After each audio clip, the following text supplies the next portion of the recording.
کہہ دو کہ میں تو اپنے نقصان اور فائدے کا بھی کچھ اختیار نہیں رکھتا مگر جو اللہ چاہے. ہر ایک امت کے لیے موت کا ایک وقت مقرر ہے.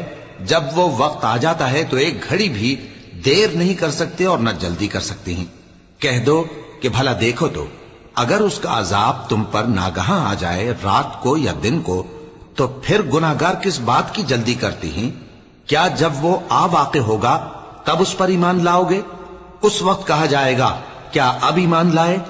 اور اسی کے لیے تو تم جلدی مچایا کرتے تھے. پھر ظالم لوگوں سے کہا جائے گا کہ عذاب دائمی کا مزہ چکھو. اب تم انہی اعمال کا بدلہ پاؤ گے جو دنیا میں کرتے رہے. اور اے نبی تم سے دریافت کرتے ہیں کہ آیا یہ سچ ہے؟ کہہ دو ہاں میرے رب کی قسم یہ سچ ہے. اور تم بھاگ کر اللہ کو عاجز نہیں کر سکو گے.